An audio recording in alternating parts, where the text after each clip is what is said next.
Sans ces temps étranges, je n'aurais peut-être jamais été tenté de mettre ma voix en scène. Mais du temps j'en ai, et peut-être est-il justement temps de tenter.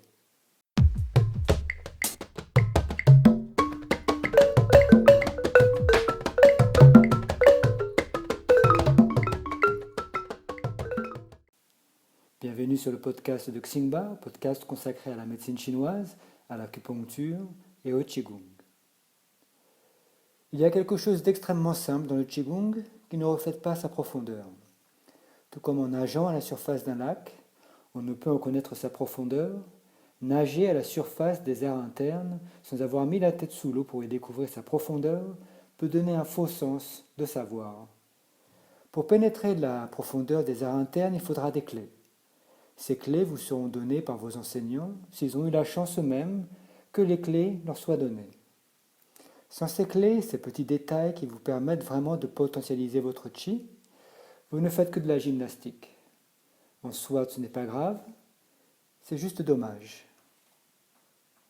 Je me souviens le jour où j'ai rencontré pour la première fois mon enseignant. C'était à Londres, il s'appelait Trevor. Mis à part la première impression qu'il donnait, de par sa présence, forte et discrète à la fois, ce sont ses mouvements qui m'ont interloqué. Lorsqu'il exécuta la forme de Tai Chi, je me suis dit « Waouh !» Je ne savais pas ce que j'avais vu, mais ce n'était pas commun. Ce n'était pas de la danse, ce n'était pas de la simple gestuelle parfaitement réalisée, c'était une autre dimension de la manifestation du physique, du corps. C'était le mouvement du Qi lorsqu'il est potentialisé. D'ailleurs, cela me fait penser à une autre expérience que j'ai eue, toujours à Londres. J'ai travaillé pour quelque temps dans la clinique du Queen's Club, la même où se joue le tournoi de préparation à Wimbledon. C'est là que pour la première fois j'ai côtoyé des professionnels du tennis. C'est là que j'ai entendu pour la première fois le son produit par les grands du tennis lorsqu'ils frappent la balle. Connaissez-vous ce son ? Ce son, c'est autre chose que le son qu'on entend au Paris Country Club le dimanche après-midi. C'est une autre dimension. C'est ce que j'essaie de vous expliquer. Soyons humbles, mais cherchons à différencier les choses. Pour le respect de César, pour que ce qui les rende art survive, pour qu'ils se révèlent comme ils se sont révélés à moi. Ce n'était pas la première fois que je voyais quelqu'un pratiquer, mais c'était la première fois que je voyais quelqu'un dont le chi était potentialisé.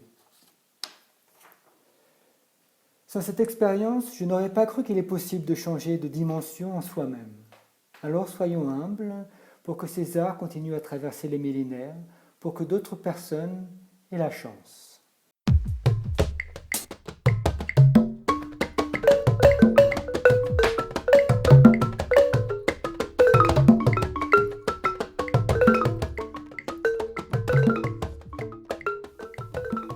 C'était le podcast de Xingba, Centre de thérapeutique traditionnelle chinoise.